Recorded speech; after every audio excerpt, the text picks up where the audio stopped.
Hey guys, it's Josh, and for this week's Select, I've chosen our 2015 episode on ESP. It's a really good one. We talk about all sorts of things about ESP, including the science.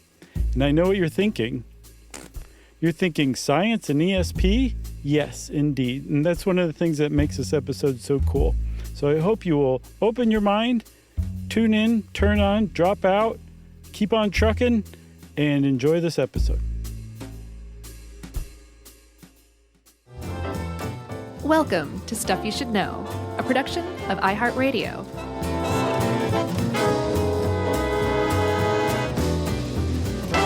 Hey, and welcome to the podcast. I'm Josh Clark. There's Charles W. Chuck Bryant, and Jerry's over there.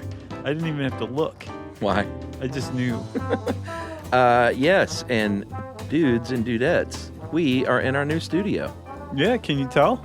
Does it sound different? It's the very first one, and it's tiny. Wait, what do you mean it's the very first one? Very first podcast that we recorded in here. Oh, gotcha. Yeah. I was going to say, I said tiny, but it's not tiny. It's cozy, but it is all hours. Yeah. All hours. Everybody else at How Stuff Works doesn't really know that yet, but they will. Yeah, because when we actually have butt detection, and when someone sits down on these seats that aren't us, they get a shock. Yeah. And plus an alarm goes off at our desks. Yeah. What's that called? DMR? TMI. Oh. How are you, sir? I'm pretty good. I feel like this is fancy. This is our first real, studio. That's not true. No, I'm trying to remember. The last one was, no. But it's not a utility closet. It's not a lactation room. It's not, yeah. It's not a murder room. It's not an office with office furniture. Yeah. It's a studio that was built out for the specific purpose of recording podcasts. Yep. All we have to do is put up our Aaron Cooper originals, the artwork. Got a couple of those waiting to go. And we got to work on the lighting in here a little bit. Yeah. Jerry said she's going to hang some China balls for us. Yeah, she keeps pushing the China balls. So anyway, enough about that. We just wanted to say we're super excited to be in our new office and our new studio. It does feel good. Yeah. Kudos for that intro. Yeah. I'm not going to say that I knew you were going to say that. Yeah, I was going to say that too. I knew that you were thinking of saying that, Chuck. Yes. ESP. Do you believe in ESP? No. No, not at all. No. What do you think it is? Because surely, I mean, just about anyone could agree that humans have some sort of ability somehow to make good guesses or to predict the future, or whatever you want to call it. Do you agree, or do you think it's strictly just us selectively paying attention to random instances over others? I think it's that. And and as we'll talk about, I think it's the just the nature of coincidence is going to happen because so many things happen every day that something is bound to seem like something you dreamed about the night before at some point in your life. Yeah. But the other millions of dreams you have that don't, Right. I think those are the ones that are the tell. I gotcha. You know? Do you? I don't know. I want to. I spent so many years of my life believing in stuff like that. And wanting to go to Duke University to study at their parapsychology department. And Did you really? Believing in ghosts and all this, and just that's how I spent my childhood, just reading about stuff like that voraciously. So Ghostbusters really did a number on you. Yeah, yeah. When that came along, I was like, sure, this was made for me. Yeah. But as an adult, it's not so much that I believe in ESP. It's more that I refuse to just utterly disbelieve in the possibility of it. Sure. Okay. You know what I mean? Yeah, I got you there because we don't know everything about everything yet. Right. But I'm in the other camp, and I'm not even going to say the skeptic camp because those people just bug me. It has a bad name due to some bad apples. Not all skeptics. No. But there are some that are horses' asses. Can we say that? I don't know. We'll find out. All right, well, let's talk about, and I thought this was interesting because I never knew that ESP is just a big collective term for all manner of paranormal phenomena, Right. which you could also call psi. Yeah, and so a dude named J.B. Rhine, who we'll talk about later, he coined ESP. The granddaddy. And then in the 40s, another guy coined the term psi. And psi is a Greek letter, and it's equated with psyche or the soul. Yeah, PSI. And the reason that the guy chose psi is because he felt ESP suggested it was something supernatural. Yeah, sure. And psi, he felt, suggested that this is a normal part of humanity. We just don't understand it. It sounds like science. You're right. But there are several categories of ESP, and this is the one I never knew the actual definitions for these. I sort of just threw them all in a bag together. Mm-hmm. You have telepathy, and that's when you can, you're over there reading my thoughts. Yes. Like Chuck is really not happy to be in the new studio. That's not true. He'd rather be at home on the couch. I'm reading your thoughts right now, and I know that you like this place. Oh, okay. Well, you're a telepath. Right. Clairvoyance, which is the ability to see events or things, objects happening somewhere else at the same time. So, are you clairvoyant? I am. I'm seeing your couch right now, and I'm seeing it's not that comfy. Yeah. So you're not missing that much at the moment. I know somewhere Jonathan Strickland is waxing his head, his bald head. That's just a logical assumption. Okay. Then we have our precognition. That's when you see into the future. Retrocognition, you can see into the distant past. There's another that's a widely accepted definition of retrocognition. Yeah, like seeing a cave, like Tuk running around with the dinosaurs, like you do, which I guess never would have happened. Yeah. But there's another term for retrocognition, whereas something in the future affects something in the past. So a decision you make in the future affects your past. And an example given is that you have a dream about a dinosaur. Okay. No, let's say a spotted dog. Okay. And then the first thing the next morning, you go outside to water your lawn, and the same spotted dog or a similar spotted dog walks by. The idea isn't that was very coincidental or that you had ESP in your dreams, but that you seeing that dog in the morning affected your dream the night before. Oh, okay. So that's another definition that's emerging for retrocognition. Gotcha. That's getting a lot of traction because of the stuff we're finding on the quantum scale. Just weirdness like that. All right. Then you have your mediumship, and that's Miss Cleo, who can channel dead spirits. Oh, yeah, I forgot about her. And then I wonder how much money that woman grossed in the 90s.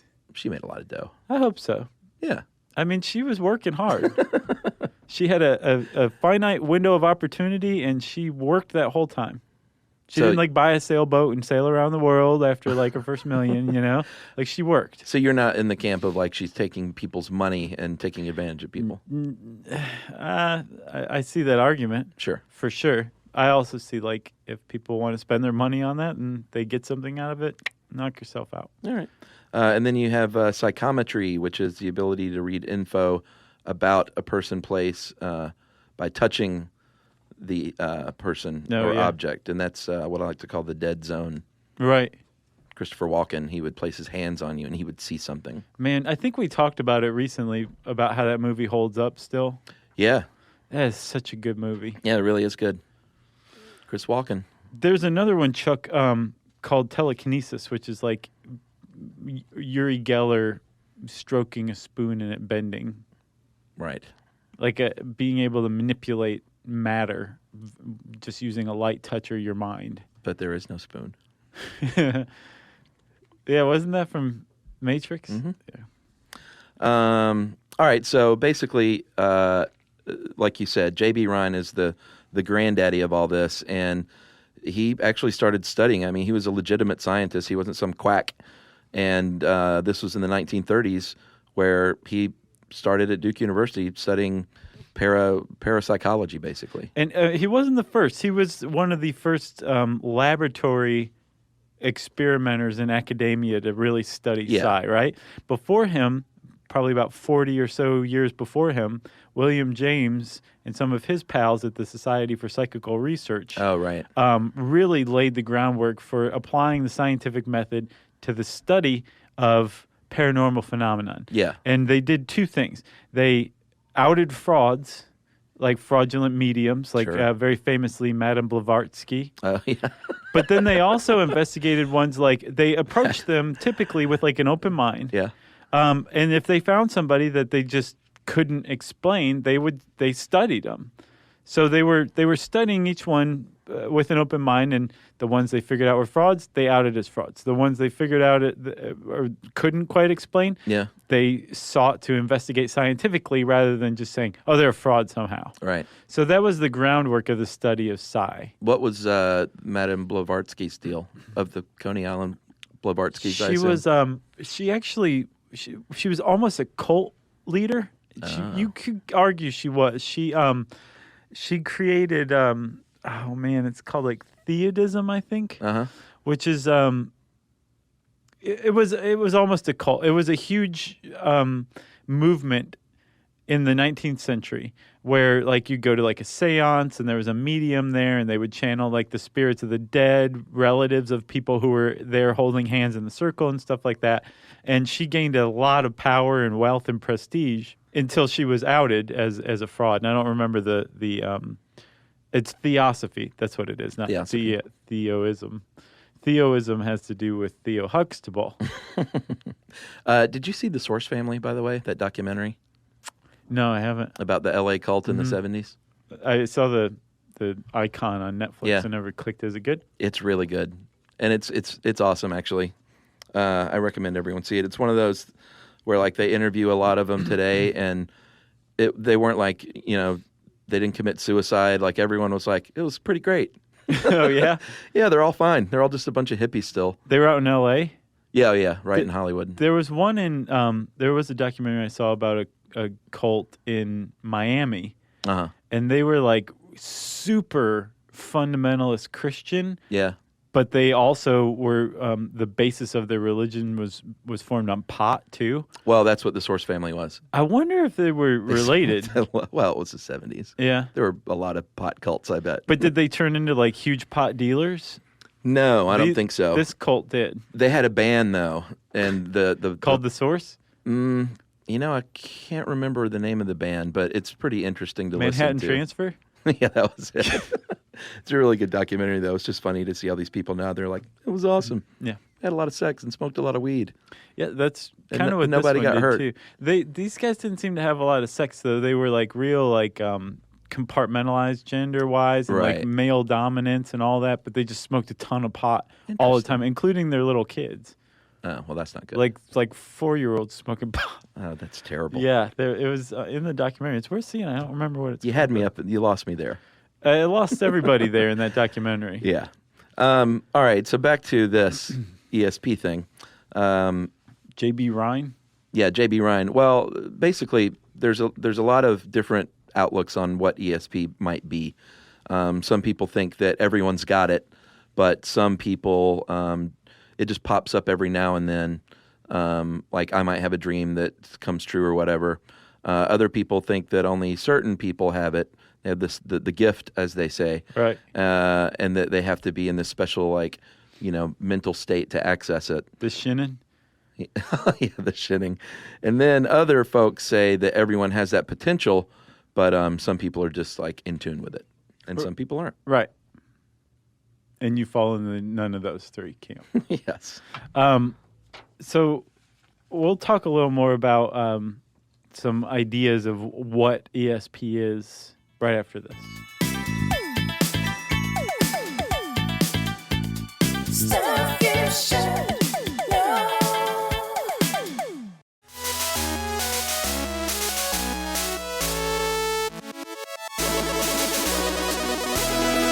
So Chuck, you said that basically how people see ESP is either everyone has it, some people have it, or no one has it, basically. Whether you're a skeptic or a believer. Right. If you are a believer in ESP and somebody comes to you and says, okay, explain ESP. Like, what is it? Right. There's actually a couple of very common suggestions or proposals. Yeah. One made sense for a while before we knew a little more about the brain. And that was that ESP was some form or fashion of the electromagnetic spectrum that we were receiving information from outside of our usual senses.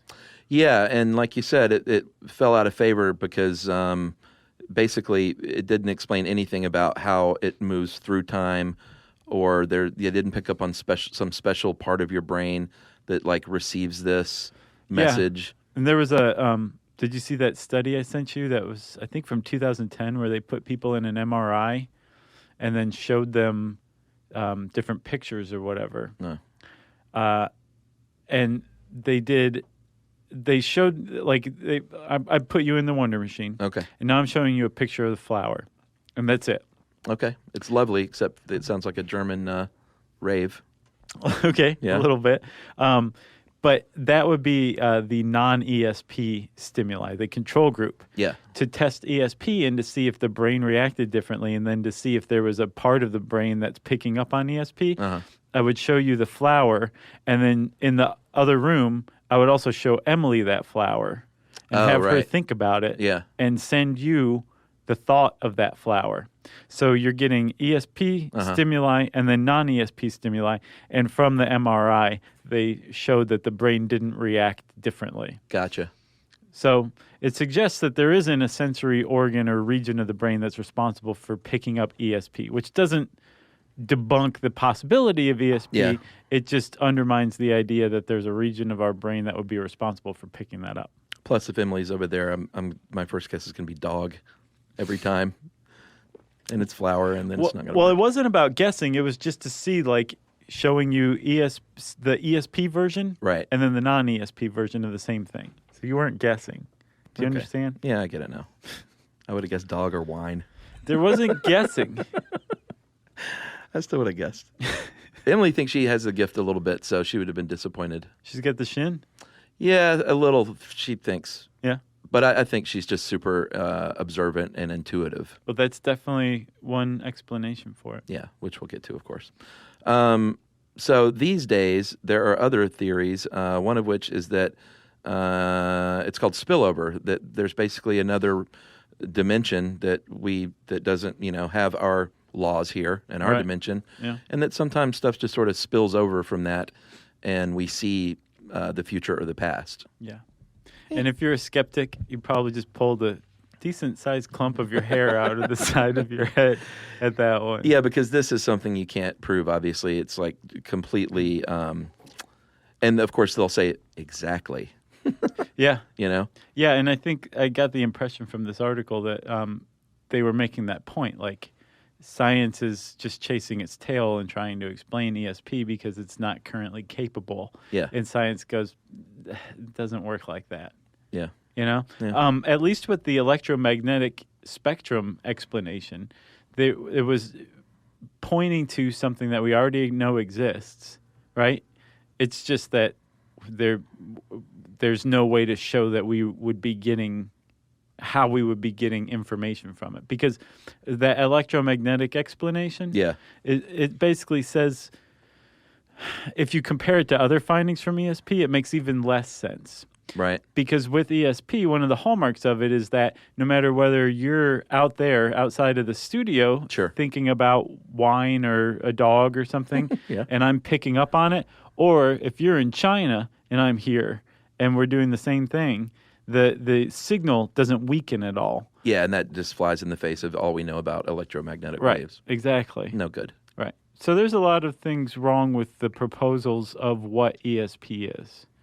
Yeah, but the reason why people still believe in this stuff is because of either hearing a story about their friend who said, listen to this crazy thing happened, or experiencing it themselves in some way or another, having a dream that something similar happened, and all of a sudden you're like, I might have the gift.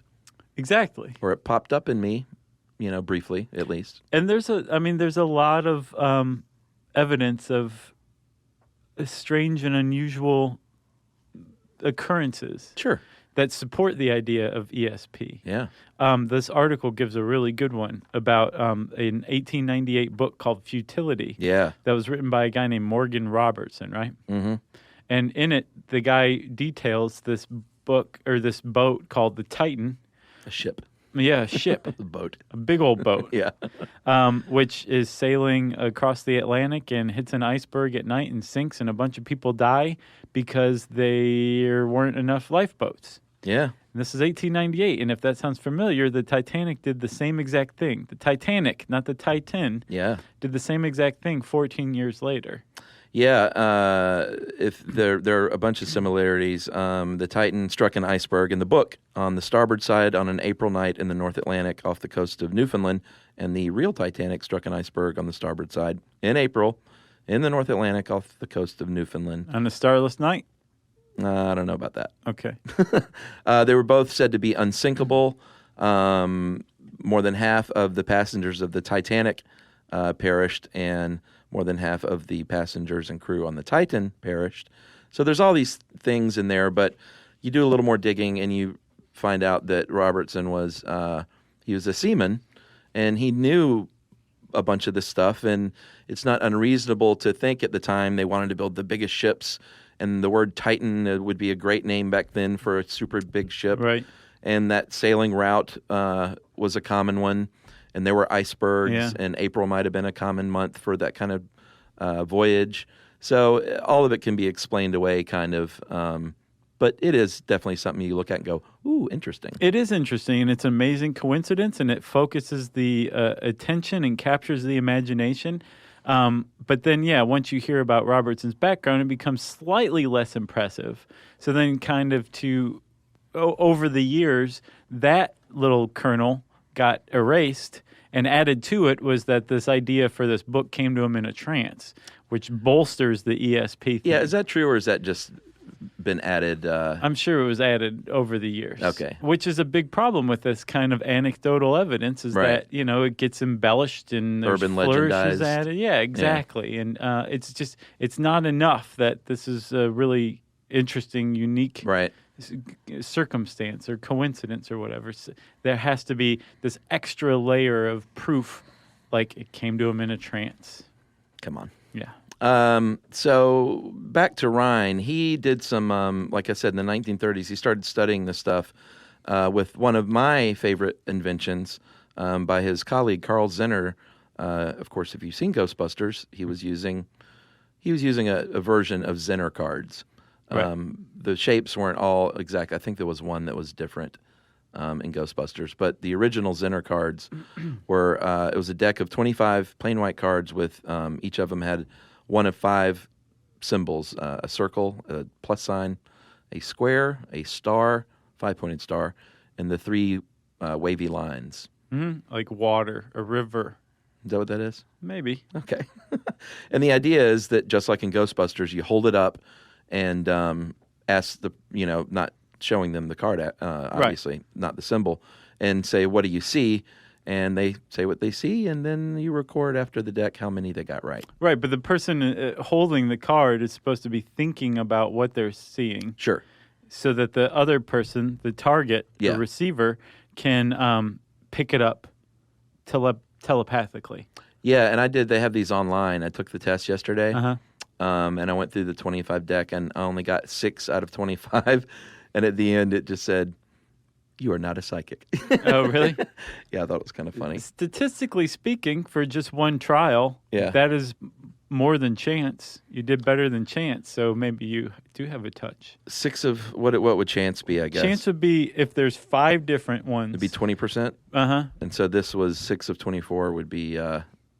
Is that 25%? No, that's no. That's less. Yeah, no, you did 6 of 24. So bad. You did 24 or 25? 25.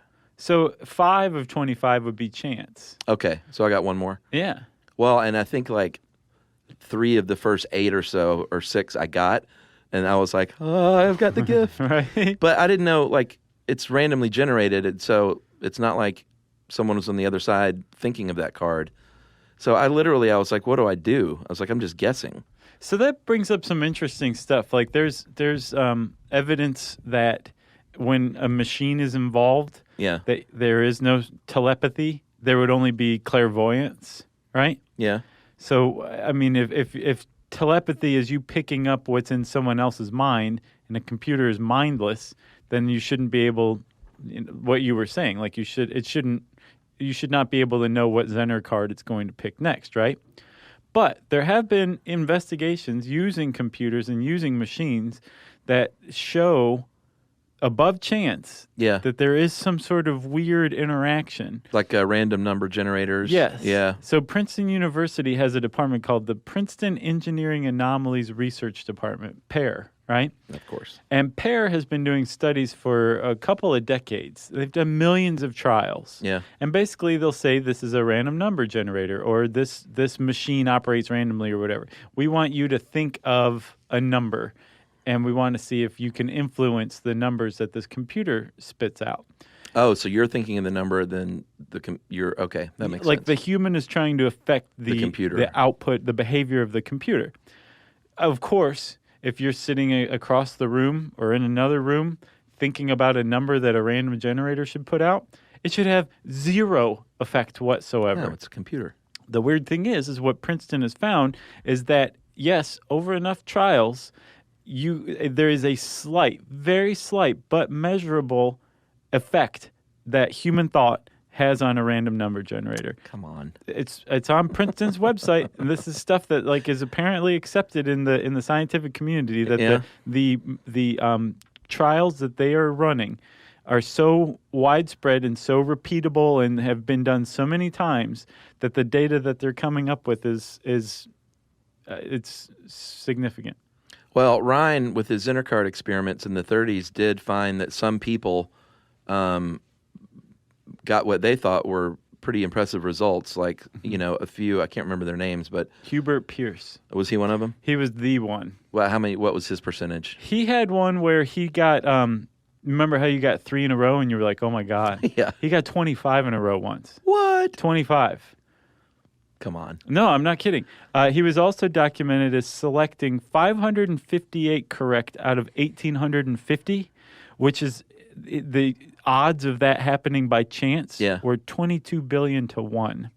Now, were these the early experiments? Yes. Because I did read that, and this seems like, I can't believe he didn't check this, but apparently the early cards were a little translucent. Oh, really? Yeah, some of them were, and then he corrected for that, and the percentages went down. And then they, I know other scientists said that you are somehow influencing with your body tell. Right. Like basically you don't have a good enough poker face. Yeah, in the earliest Ryan experiments with the Zener cards, he would hold the card up and go, and he'd be making eye contact. Right. Square. Right. The guy, the guesser would be like, "Is it the wavy line?" And he'd start shaking his head, just almost imperceptibly. But he that's called sensory leakage, where you, the person who is holding the card and knows what the card is, somehow there's some detail about your face that when you do 1,000 trials with somebody, they start to pick up on, and it affects their guess. It influences their guess. So to correct for that, to control for that, what's it called? A sensory leakage. Oh, gross. Isn't that gross? Yeah. They came up with something called the Gansfield experiment. Ah, yes, the German Gansfeld. Right. That means whole field in German, and that is when they started putting people, they would start depriving their other senses, basically. Right. They would be in a dimly lit room with red lighting, and they would have white noise, and they would have their eyes covered with these special glasses. Or ping pong balls cut in half, like Kermit the Frog. I guess later on they said, we should just make some glasses. Exactly. We've got the funding. So basically the idea was, let's rule out any of that gross sensory leakage. Right. Yeah. Which smells. Apparently later on in Ryan's experiments, after he started controlling for stuff, the percentages started to drop. Yeah. Of correct guesses. He got sad. He's generally a respected researcher for a couple of reasons. One, whenever evidence of some sort of bias or fraud or something was brought to him, he corrected for it. Yeah, he wore glasses and a white coat. Right, that was another one. Uh-huh.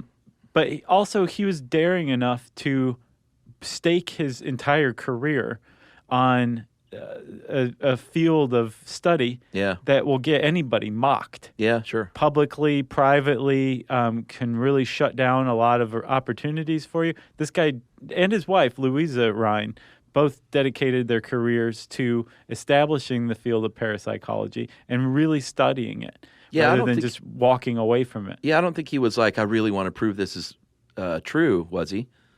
Yes, he did. Oh.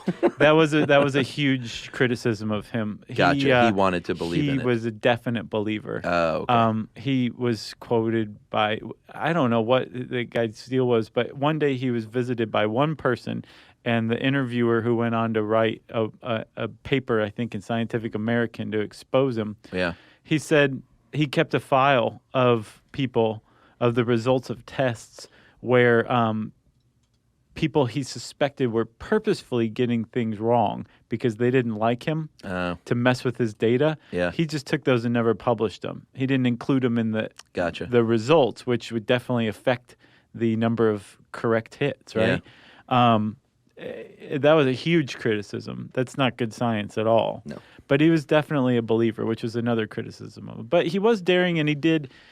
There was another story where it's called the Levy Affair, where a guy named Levy, who was an electrical engineer working in the lab, unplugged, I guess, a sensor that would correct negative hits for a little while during a trial. Yeah. So that all that were recorded for a little bit were positive hits.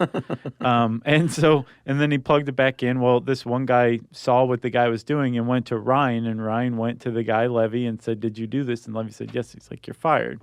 And just like threw the results away and all that. So he wasn't like, he was a true believer, but he wasn't just some like outright fraud. Right, right. But he was, and still is, under the microscope as much as probably any researcher in all of academia ever has been. All right. Well, right after this break, we'll talk a little bit about what skeptics say about ESP. Stuff you should know.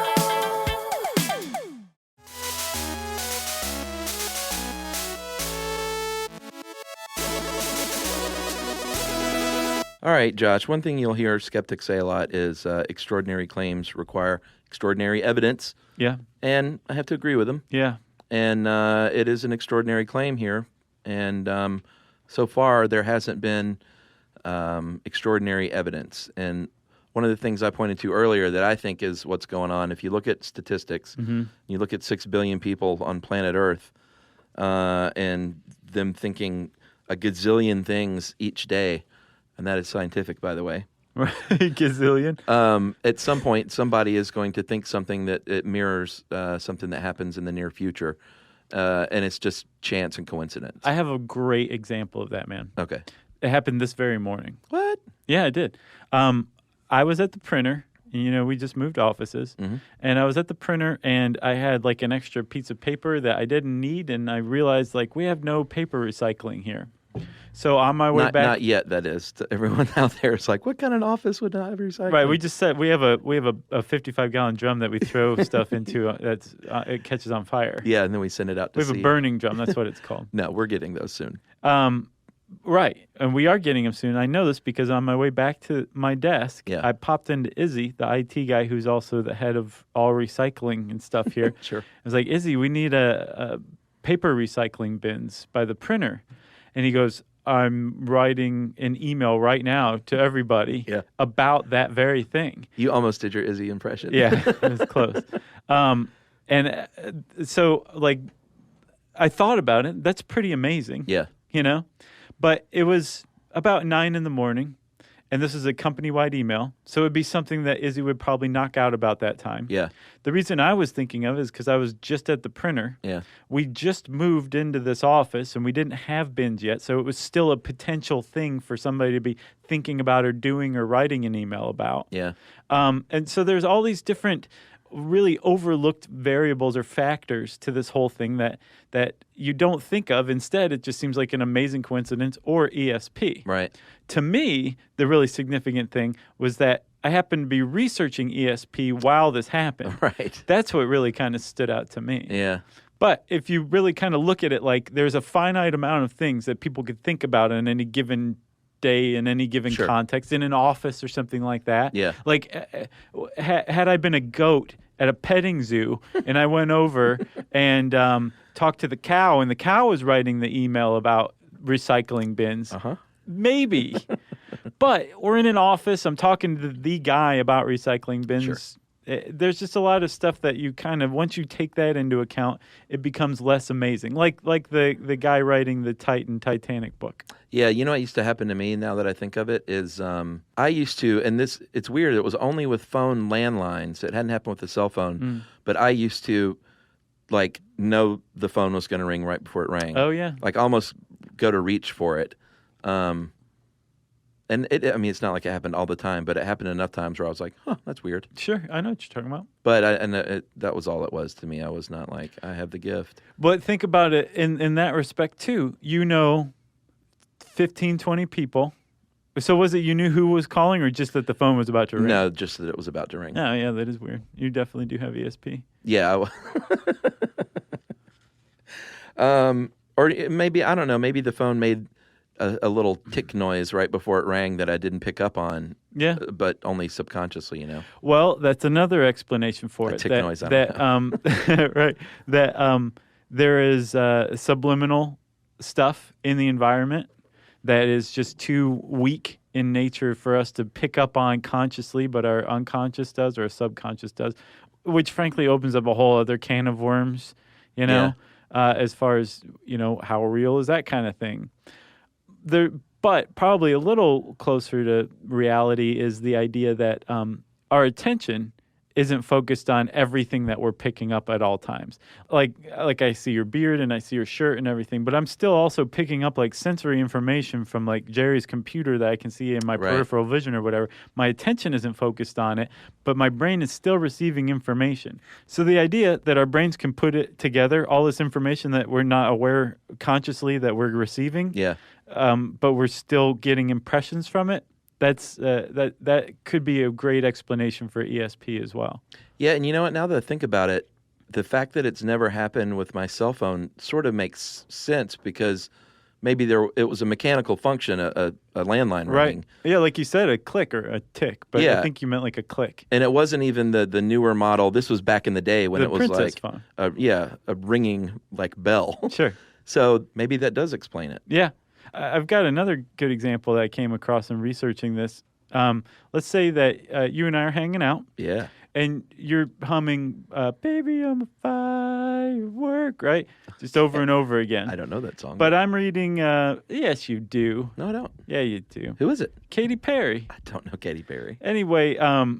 Although I will have to say I did love that halftime show. It was great. Well, it was hysterical. What's up with the sharks being a meme now? I didn't think they were really significant. Did she look like she worked at Corn Dog on a Stick?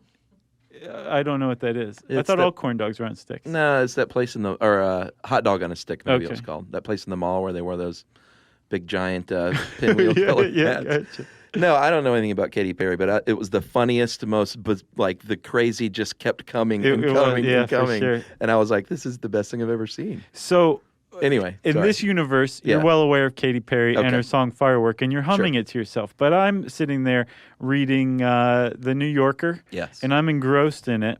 And I don't notice that. You get up to go make some nachos, and you come back in, and you catch my attention because you're coming back in with some nachos, and they smell awesome. Mm-hmm. And now my attention is directed to you, and you're still humming Firework, right? Right.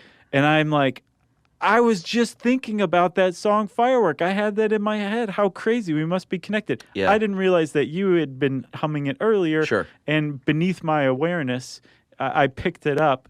Although once I became aware that you were humming it, it seemed to me like I had ESP. Well, yeah, and that ties into another explanation is that people who do seem to have that gift are just really, really hyper observant on minute details, like the same people that can pick up on micro expressions. They might feel like they have the gift because they're just really in tune to what's going on around them and not just like a big lunkhead walking around. So a lot of people who believe in ESP say, yes, we agree with that, especially parapsychology researchers. And there are still plenty of respected ones out there. There's a guy named Daryl Bem. Yeah, I saw that thing you sent. He's been doing this for a while now. Yeah, like, legitimately. We should talk about him, but to button up that point, there is a lot of parapsychologists, or even just plain old psychologists who are researching ESP, who say yes, that definitely most likely accounts for almost all of it. Right. And that's good for us to be thinking about that. And that in and of itself deserves like academic inquiry and research, right? Yeah. But there are still some experiments that are being produced by guys like Daryl Bem that are showing some weird results that go beyond this kind of explanation. Yeah, and one of the we'll talk about the problems with even this research, about it being reproducible in a second, but he did a couple of experiments. This is from NPR. Krolwich wrote this. Oh, really? Yeah, from Radiolab. Nice. I didn't know that. These are the two that he pointed out. He did 9 different experiments, but the two that he highlighted was at Cornell, which is where Bem does his work, right? Yeah, and he's a very respected psychologist. Yes, that's right. And this study of these experiments was published in the Journal of Personality and Social Psychology, which is a respected journal. Yeah. So the first one was a computer quiz. They took 100 students, 50 males and 50 women, and basically they showed a computer screen with 2 little curtains on it side by side, and said behind one is nothing, a brick wall. And behind the other is something sexy. Yeah. Some kind of, I was about to call it pornographic, but who knows? Maybe it's art. Nakedness. Eroticism. Yeah. Gross. Does that just make you feel like your dad saying it or something? Yeah, well, this room's too small for you to say those kinds of things. So basically he would say, you tell me what you think you're going to see. And they were all hooked up to machines to read their what's going on in their body, of course. Right. And you would think it would be a 50-50 result, but they actually got a 53.1% result for the what Krolwich calls erotic stimuli. Right. And basically they think, or at least that's what Bem thinks, is that one possibility is that if they think they're going to see something erotically stimulating, then it got passed back through time. Yeah, that's kind of his position, is that retrocognition thing. Yeah.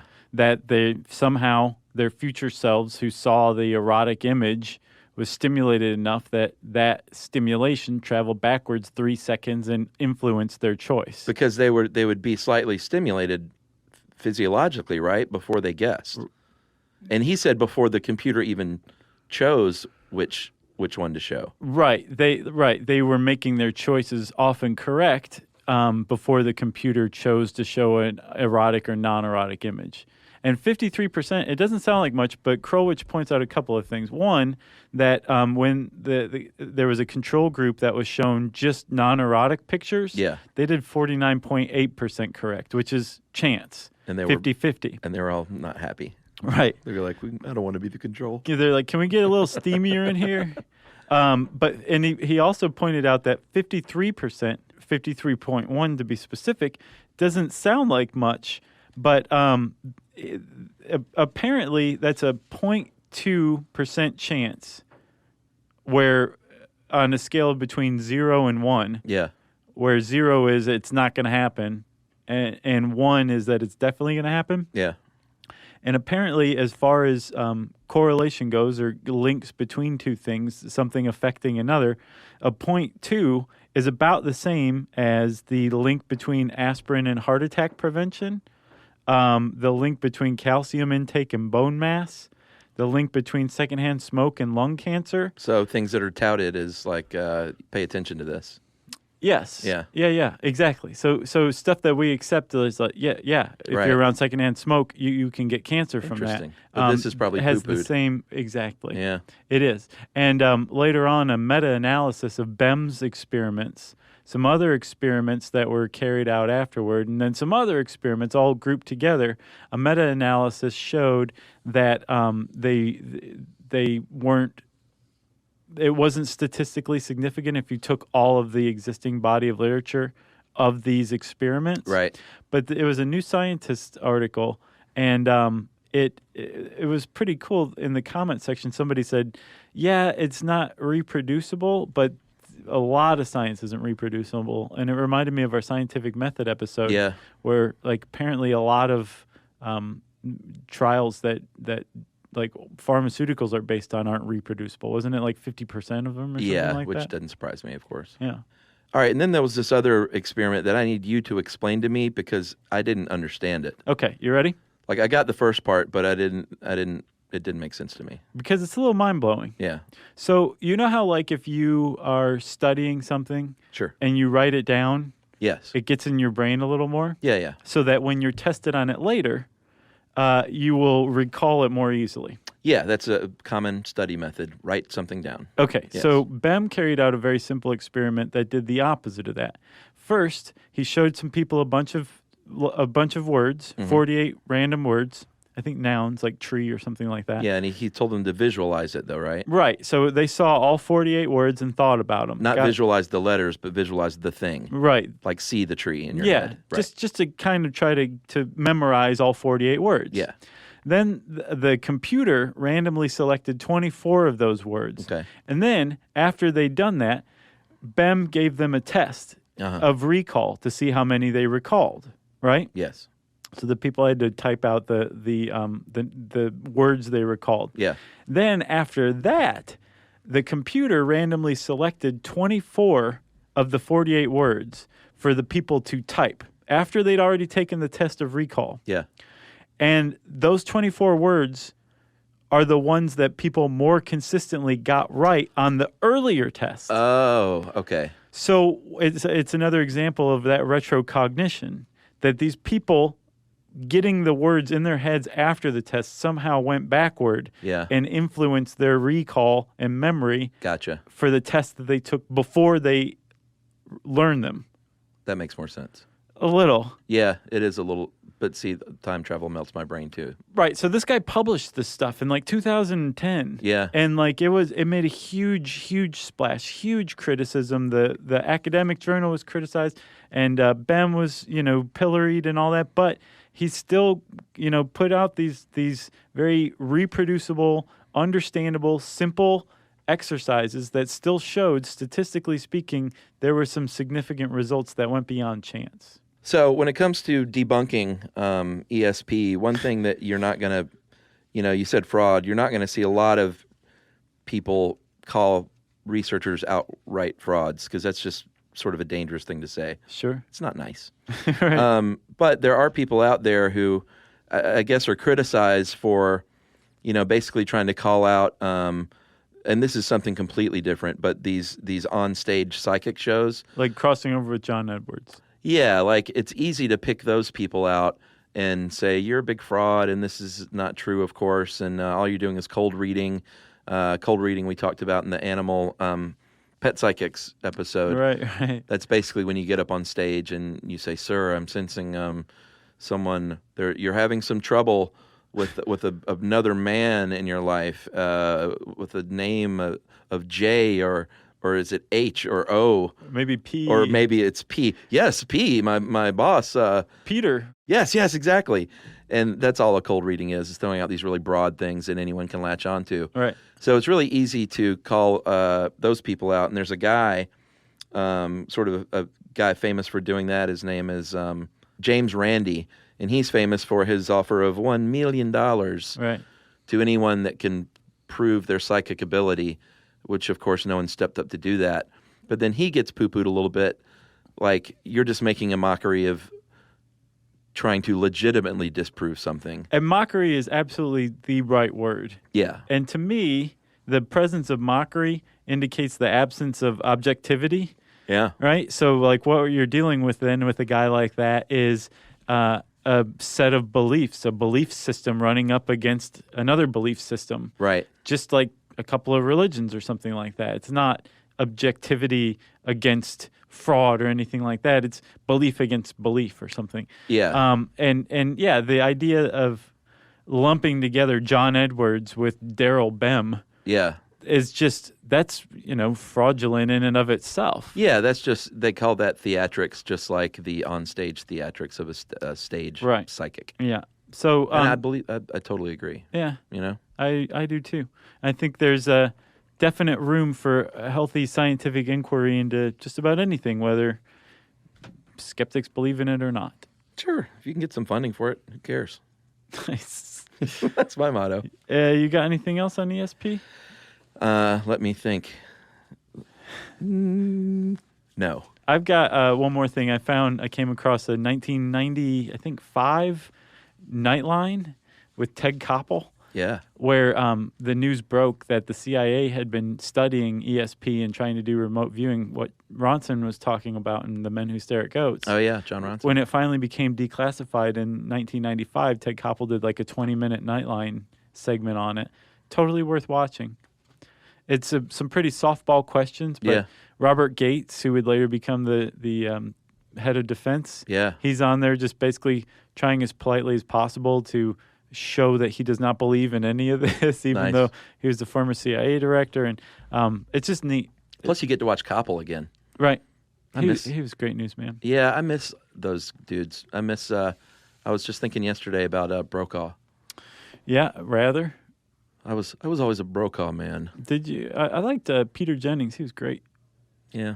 I don't even know. All of them were great. I don't even have any idea who does Nightly News now. I don't watch it anymore. It was Brian Williams until about a day ago. Did he get fired? He got... I know the whole kerfuffle, but he didn't get fired for that, did he? I'm using my ESP to predict that by the time this comes out, he will not be there anymore. Wow. I think this is getting big quick. Interesting. Yeah, Twitter's involved. Oh, man. The Twitter takedown. Yeah. If you want to know more about ESP, the internet was virtually set up for you to go find out more about it. You can start by typing ESP in the search bar at howstuffworks.com. And since I said that, it's time for listener mail. Yeah, before we do listener mail, I just want to give a quick shout out to my buddy Isaac McNary. If you remember, I did a Judge John Hodgman episode with Emily in which I did a bad home renovation. Mm-hmm. And this dude, Stuff You Should Know listener from Kansas, master carpenter, said, "Hey man, I'll come and stay with you and help you do your project there right." And I said, "This sounds crazy." And he actually came and did it. And it looks awesome. Yeah. And he's a super cool guy. And if you're in Kansas, near El Dorado, Kansas, there's no better guy to hire. The fabled city of El Dorado, Kansas. It's El Dorado, actually. Okay. He has to point out. But not only is he a great carpenter and a cool guy, but he works with a nonprofit called Outreach Program, and you can find it at outreachprogram.org, where they're basically feeding the world. They package food, and they get people together in a room and package these mass quantities of food to send to other countries and feed the hungry. Gotcha. And he's just a really good dude. So thanks to Isaac for that. And my kitchen is looking good. So again, for his nonprofit, that is outreachprogram.org. And if you need a great carpenter and you're in Kansas, check out Retrofit Remodeling. Nice. All right, listener mail. I'm going to call this pronunciation help. Hey guys, I'm a botanist and just wanted to throw you a rope to help you out with pronouncing plant family names. All plant family names end in A-C-E-A-E. Oh yeah, I thought I got that wrong. It is a mess of vowels, guys. When you read it, you should just imagine you were spelling A-C-E as in A-C-E. So when you read a plant family name, just break off A-C-E. the A-C-E and read the first part and then spell A-C-E. So the plant family for poison oak is Anacardiaceae. So it's just Anacardiaceae. I remember it by imagining the aneurysm and cardiac arrest I would have if I fell into it. A-N-A-C-A-R-D-I. What? Well, she spelled out anacardi. Oh, gotcha. The first letters from each of those words. Anyway, guys, I love your podcast. Find it endearing when you two puzzle out on pronunciations. A-C-E. A-C-E. That's good to know. Yeah. So love you bunches. And that is from Jane. And she said, P.S. in Europe, they pronounce plant families completely differently. Other parts of the U.S. Other parts of the U.S. might have other conventions, but the above pronunciation is standard in California. Oh, well. Okay. What? AC. AC. If you want to let us know something that we should have known before we even recorded, but you're generous enough with your time and effort to correct us, I guess is a way to put it. Sure. That was very helpful. Thanks a lot, Jane. If you want to be like Jane, in other words, you can send us an email to stuffpodcast@iheartradio.com. Stuff You Should Know is a production of iHeartRadio. For more podcasts from iHeartRadio, visit the iHeartRadio app, Apple Podcasts, or wherever you listen to your favorite shows.